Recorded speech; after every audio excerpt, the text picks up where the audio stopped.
The first steps on the road to Hampden were taken in early December, and Second Division Alloa in gold were the victims of the first shock. They went out to Highland League Ross County in Dingwall.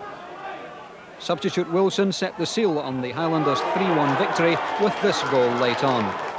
And as the celebrations got underway in the north, they were celebrating too at the other end of the country after Queen of the South saw fellow Second Division strugglers East Stirlingshire at Little First Park.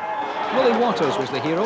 This precise volley over the goalkeeper's head was followed late on by the clinching goal, the perfect example of how to beat an out-rushing goalkeeper.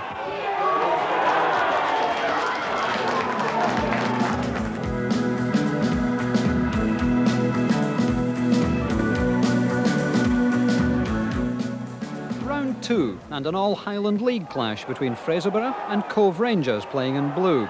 For the winners, there was the prospect of a place in with the big guns in the third round, and it was to be Cove Rangers' day. They ran out comfortable 4-1 winners with this goal by Mike Megginson, the pick of the bunch. Ross County in white were held to a 2-2 draw by Queen of the South in a match postponed 9 times as winter gripped the Highlands. But in the replay in Dumfries, Ross County ended Queen of the South's cup hopes by 6 goals to 2, some of the goals of the highest quality.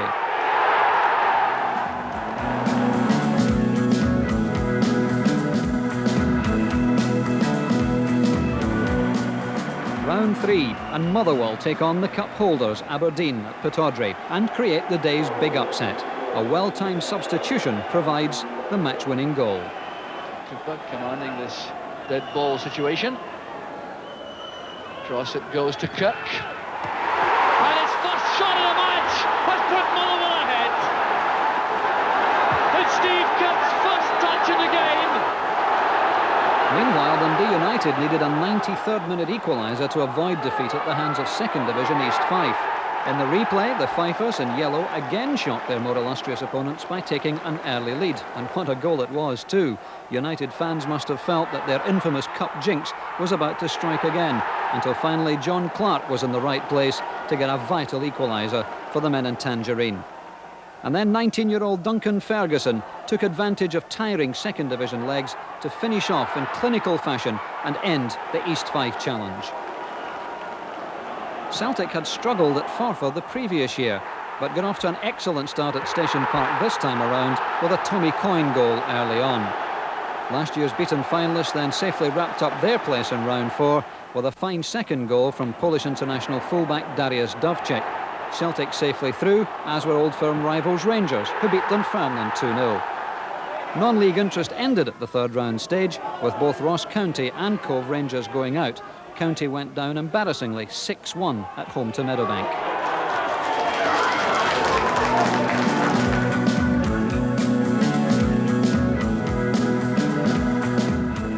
Don McLean's built a great team there, a strong side with a lot of good players there. Davy Cooper obviously playing. He can eat his breakfast with his left foot, really. He's a terrific player. But we don't fear Motherwell at all. We've got a lot of good players at Falkirk. Bold words from Brian Whittaker of Falkirk. On the day, though, the First Division champions to be in blue weren't quite good enough. Super sub Steve Kirk once again did the damage. There's Boyd. Now McLeod. The early cross goes in. There's Cusack nodding it back. And Kirk has made it again.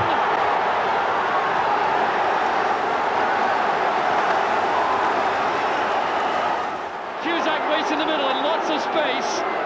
Steve Kirk is also there. Cooper may do it by himself though. Back it comes here to Russell. Motherwell going for the kill now. Here's Steve Kirk. Now Cusack! That settles it!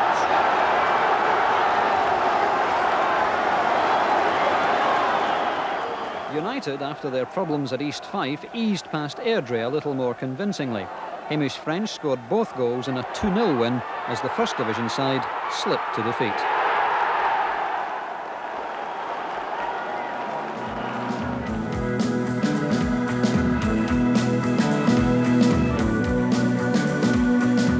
Celtic or St Mirren against Rangers. With an incentive like that, Celtic easily disposed of St Mirren to set up an Old Firm clash at Parkhead for the second year in a row. It was a game where heads were lost as well as cup ambitions. Coyne get a touch, there's Craney! Celtic are ahead! It's Jerry Craney! It's a dub check with the free kick. That's well struck and deflected! 2-0 to Celtic! Daniel's dub check takes the credit!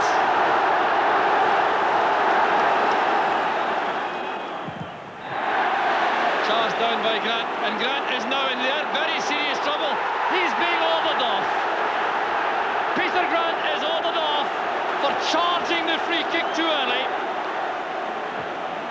Elliott will not be denied in the air for Celtic. And there's a backlash by Hurlock. Hurlock's in trouble. He's clearly going to be ordered off. There can be no other outcome. He lashed out there after the ball had gone. And Terry Hurlock looking there. It's the right-hand pocket. It's a red card for Terry Hurlock.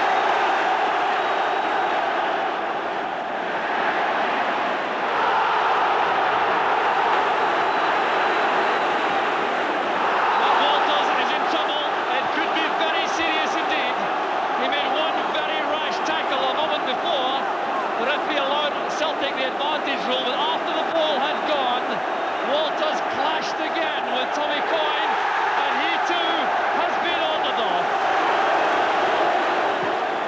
Well, Graham Souness chewing his gum there, looking very solemn as you would expect.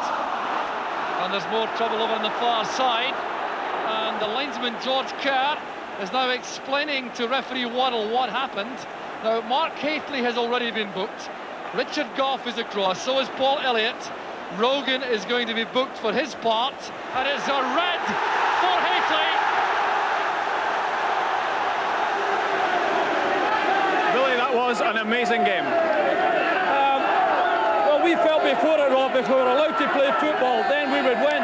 We did play football and we did win. The most important aspect about it, that's not to be forgotten, is that we played the football here today. We were entitled to win, and we never lost our composure, which was more important. Dundee United too were keeping their composure in the derby tie against Dundee, especially after going a goal behind early on to this counter from Billy Dodds. The Tayside rivals are meeting astonishingly for a fifth consecutive season in the Scottish Cup, and United have won all 5. Ferguson helping out on there's the equaliser, surely it's McKinnon. A superb reply by Dundee United. Jackson has enough pace, he's away from Craig. Appear to be eased off that, there's Jackson again, this must be the leading goal. Brilliant play by Jackson. The other 2 First Division clubs also went out at this stage. Ayr United to St Johnstone, and Morton in blue and white after a dramatic penalty shootout in the replay against Motherwell.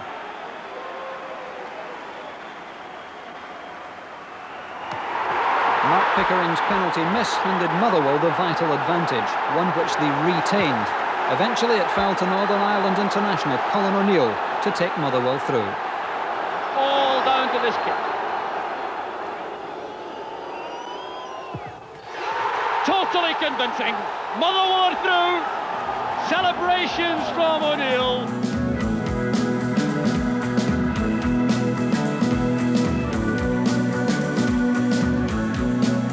So an all-Premier Division semi-final lineup, and Motherwell once again figured in a replay, this time against Celtic. The Glasgow club led 2-1 at half-time. No one anticipated the drama to come. Nyholt takes possession from Motherwell. There the header, and the equaliser for Motherwell. It's Dougie Allen again.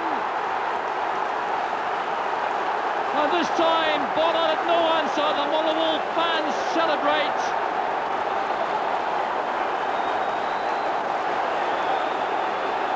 There's Kirk.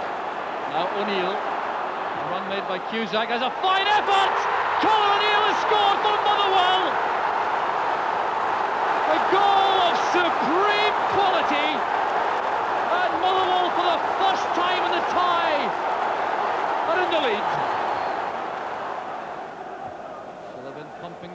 towards Steve Kirk. That's O'Donnell chasing.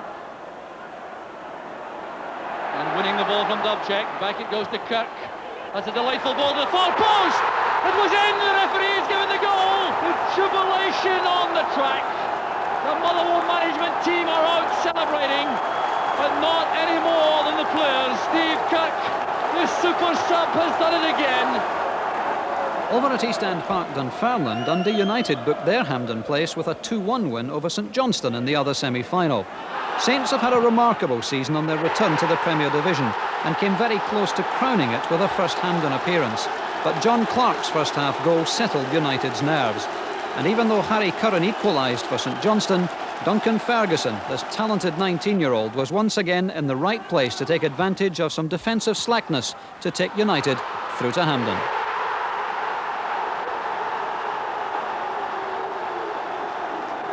So Dundee United are in their 6th Scottish Cup final in 17 years.